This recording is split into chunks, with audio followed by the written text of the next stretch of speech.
हर हर महादेव। देवों के देव महादेव जी के चरण में प्रणाम करती हूँ, मेरा प्रणाम स्वीकार हो। माता गौरा पार्वती के चरण में प्रणाम करती हूँ, मेरा प्रणाम स्वीकार हो।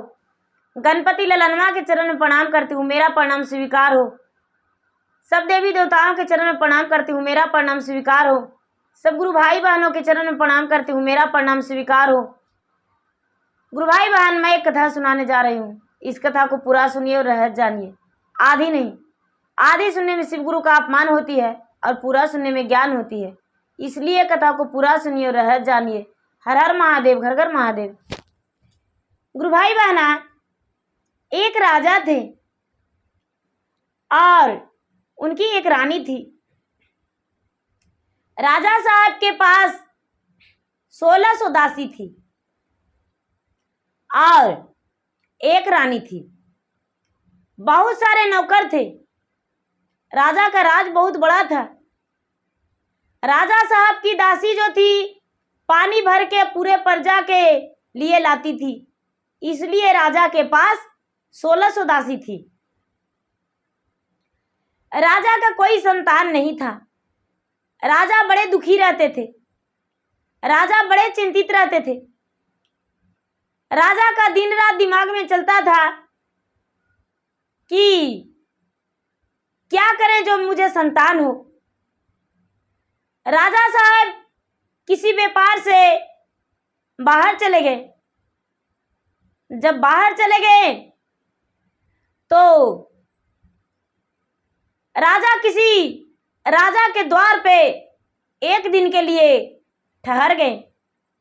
और जब एक दिन के लिए ठहर गए तो दूसरे राजा के यहाँ एक दासी थी। वो कुमारी थी और बहुत सुंदर थी। राजा को नजर पड़ा तो जिस राजा के यहाँ रुके थे, राजा को बोले, हे राजन, मैं भी एक राजा हूं और आप भी एक राजा हैं।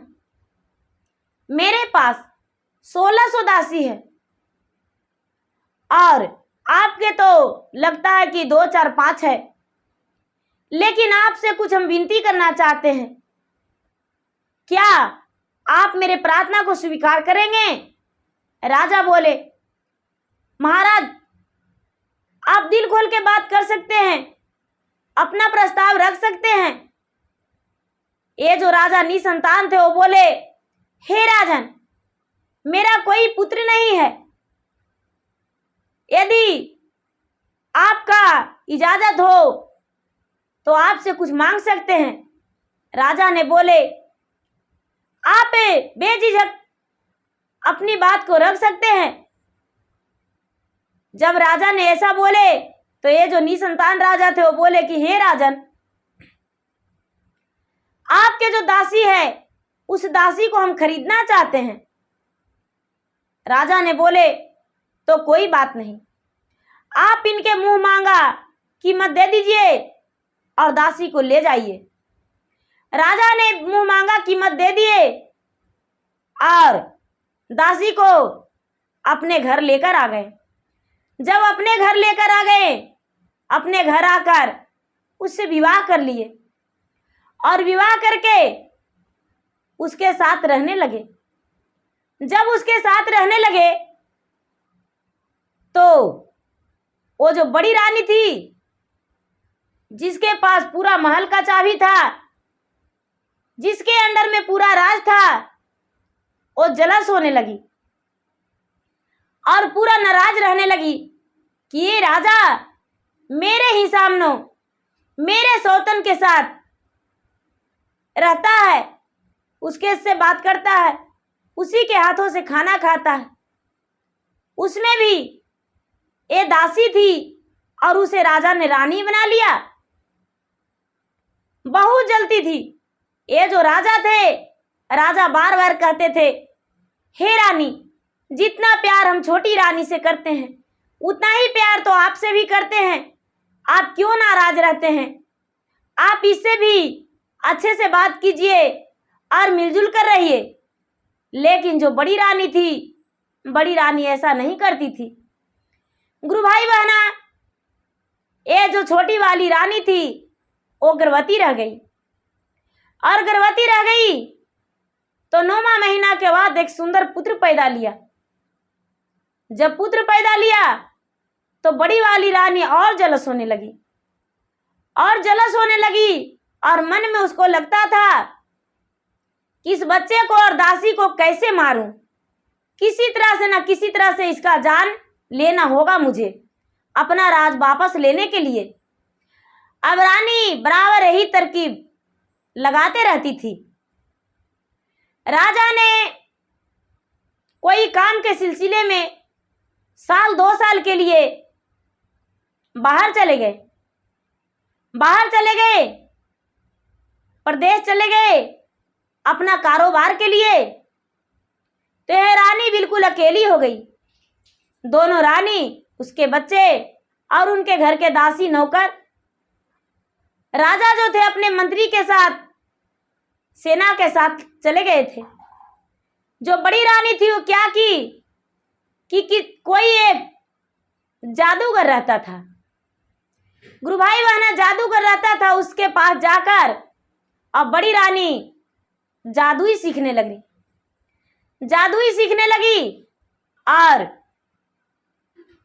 प्रतिदिन वहीं जाती, अपना समय उस जादूगर के साथ बिताती थी, पूरा समय उसके साथ ही देती थी और अपना समय बिताने लगी। धीरे धीरे उसका 6 मास हो गया।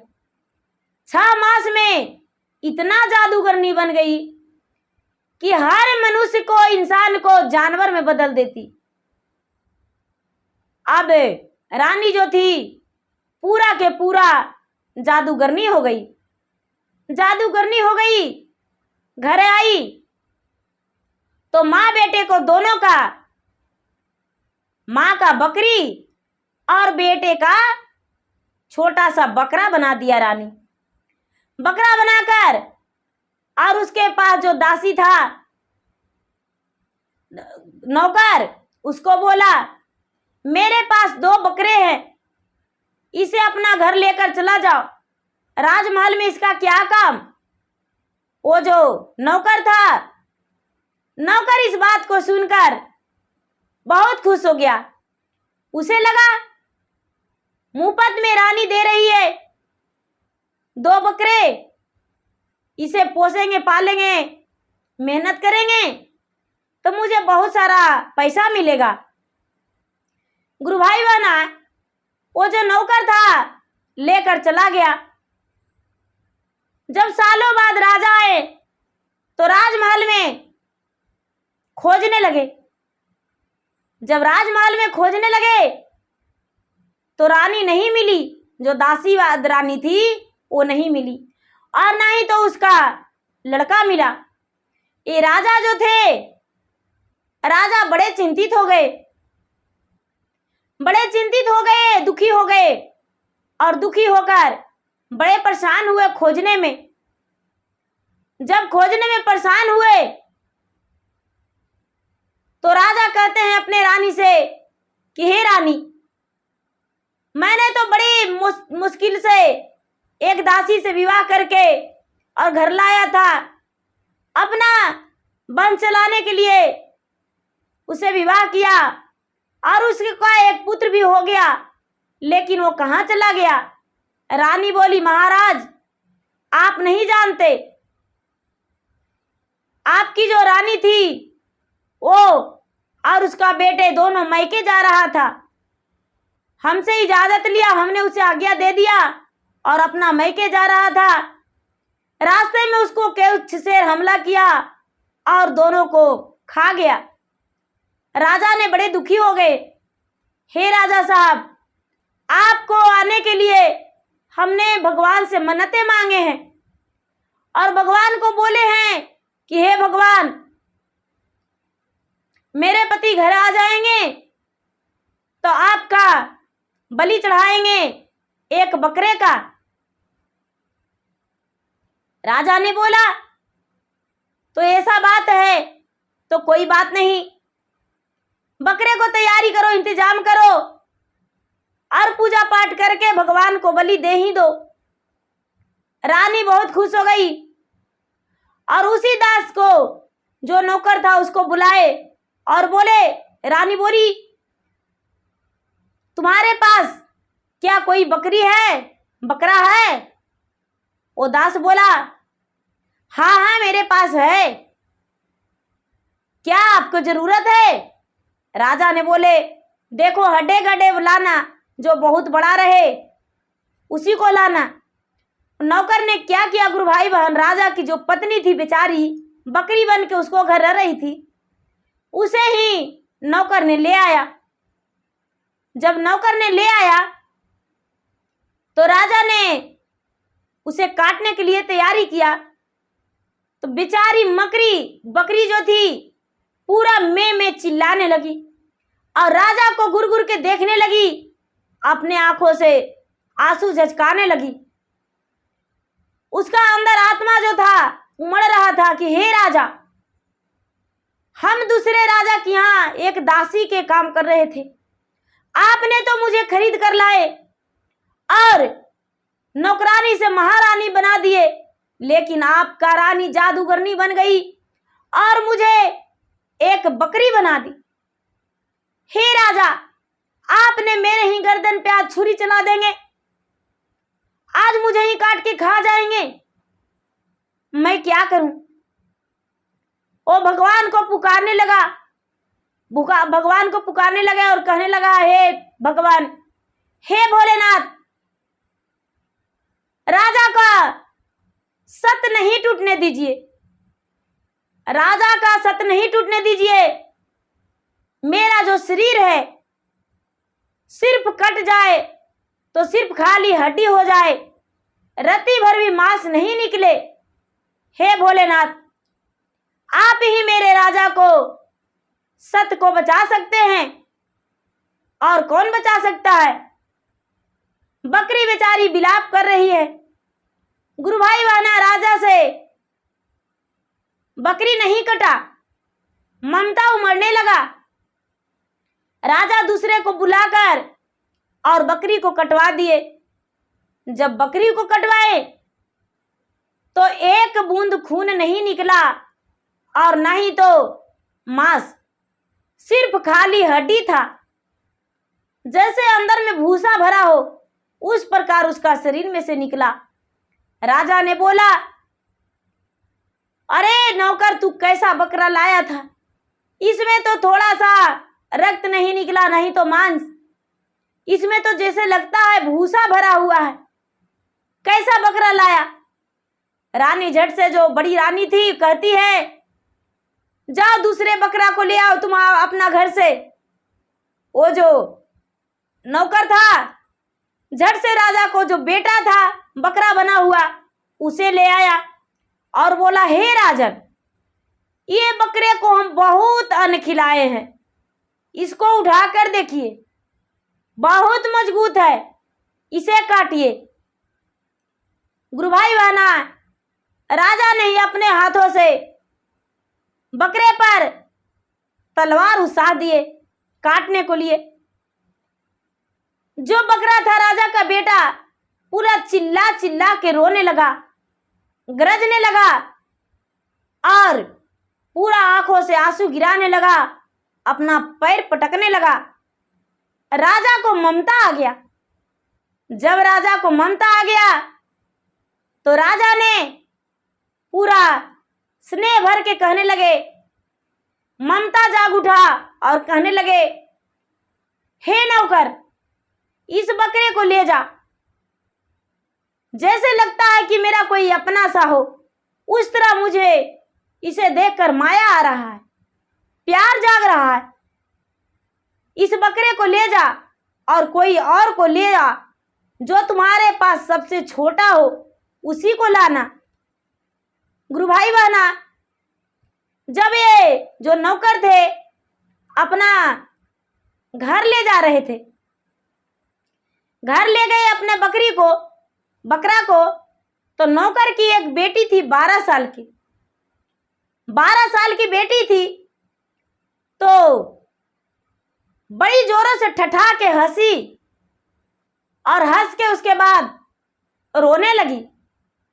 जब रोने लगी तो उसके पिता पूछते हैं, अरे तू इसे देखकर क्यों हंसी और क्यों रोई?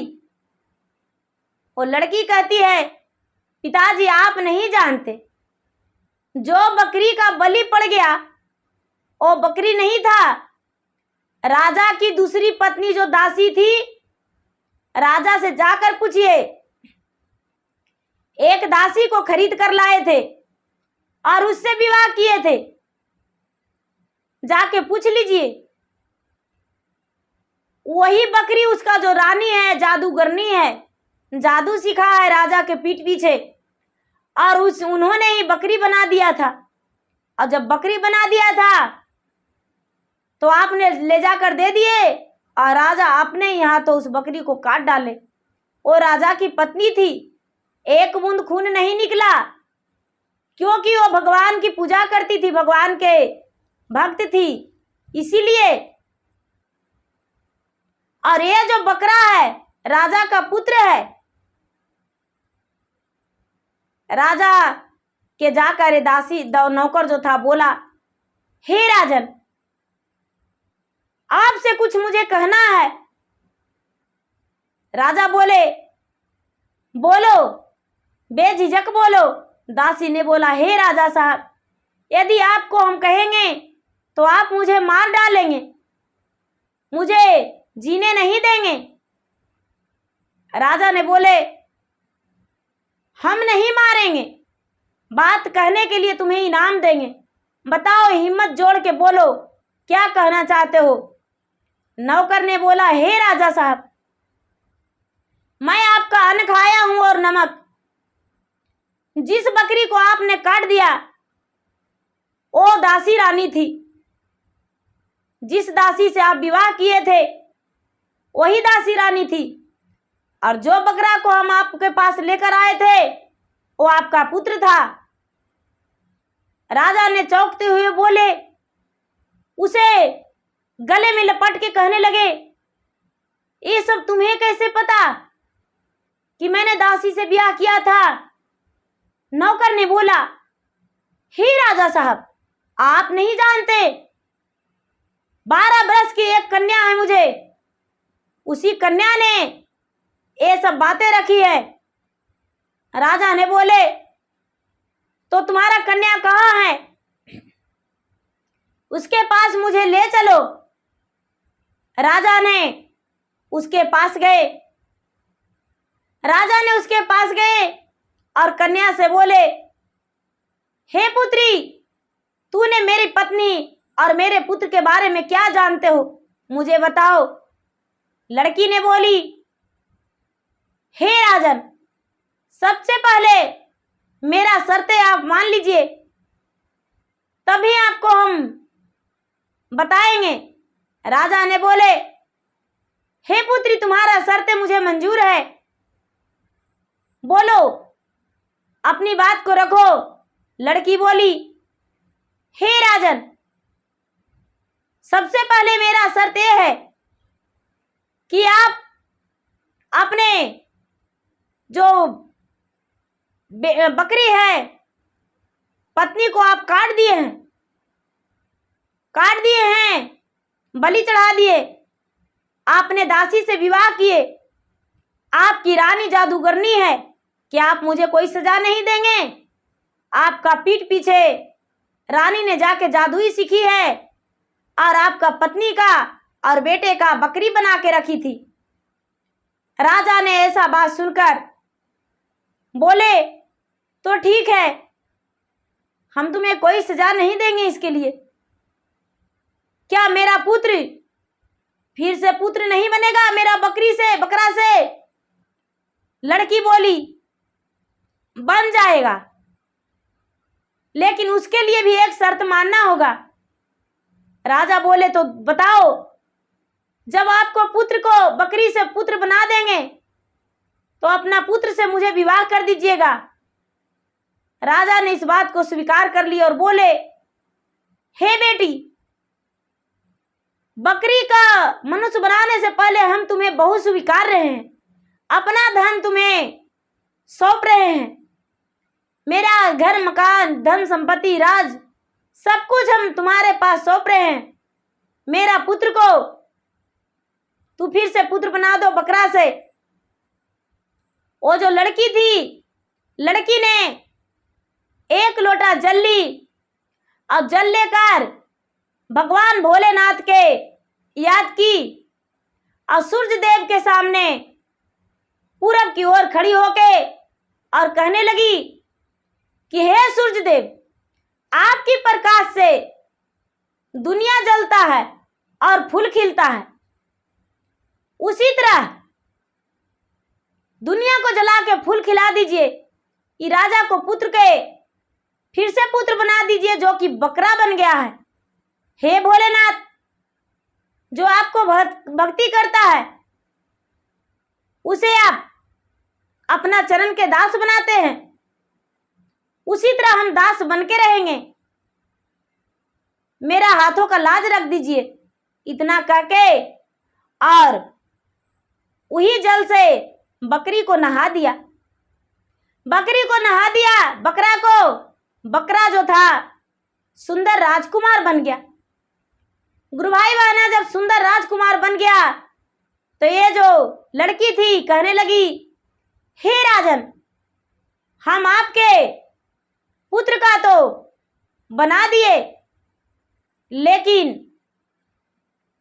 इसके लिए आपका पत्नी का दंड देना पड़ेगा मुझे, नहीं तो आपकी पत्नी जो है फिर से इनका कुछ भी बना सकती है। राजा बोले, कोई बात नहीं, पहले मेरा तू बहू बन जा। राजा ने अपने वचन निभाने के लिए उसी जगह पे वर वधू को विवाह करा दिए, सिंदूर दान करवा दिए और राजमहल की रानी बहू स्वीकार लिए। स्वीकार करके बोले, जो भी सजा देना है मेरे घर चल के दो। जब राजा और राजा की बेटे और बहू दोनों घर आए, जब घर आए तो ये जो रानी थी, रानी देखकर चौंक गई कि अरे, ये तो हमने सोचा ही नहीं था। राजा का बेटा और फिर से मनुष्य तन में विवाह करके आया। रानी सोच ही रही थी कि इसे हम फिर से बना दे बकरा या कोई जानवर। कि ये जो लड़की थी भगवान की भक्त थी, भगवान से कहती है, हे भगवान, यदि सच्चे मन से आपका पूजा किया होगा तो रानी एक कुतिया का रूप धर ले, जो कि इसका महल में जगह नहीं कोई दे। ऐसा बात भगवान सुनकर जो रानी थी, रानी का एक कुतिया का रूप हो गया। एक कुतिया का रूप हो गया, कुतिया बन गई और इधर उधर भटकने लगी। जहां हड्डियां का ढेर था वहां जाके वो रानी हड्डियां चबाने लगी। हड्डियां चबाने लगी और उसी मसान घाट, मरण घाट में रहने लगी। हड्डियां चबा चबा के और हड्डी के ढेर में रहने लगी। ये जो गुरु भाई बहना, राजा के बहू और बेटे और राजा अपने राज में राज करने लगे और सुखी जीवन बिताने लगे। और वो जो रानी पहली राजरानी थी, वो मसान घाट गोरने लगी, हड्डियां चबाने लगी और छुछुआने लगी। उसका कभी जगह नहीं मिला। भगवान भी उसे अच्छे नजरिया से देख लिए। तो गुरु भाई बहना, इसमें दासी का क्या कसूर? दासी को तो राजा ने खरीद कर लाया और उसे विवाह किया, उन्हें माँ भी बनी, बच्चे का जन्म भी दी। लेकिन जो बड़ी रानी थी, पाप की थी, उसका पाप भगवान भी माफ नहीं किए। तो गुरु भाई बहना, मेरा वीडियो अच्छा लगे तो इसे लाइक कीजिए, शेयर कीजिए, सब्सक्राइब कीजिए। धन्यवाद। हर हर महादेव, घर घर महादेव। जय गुरुदेव।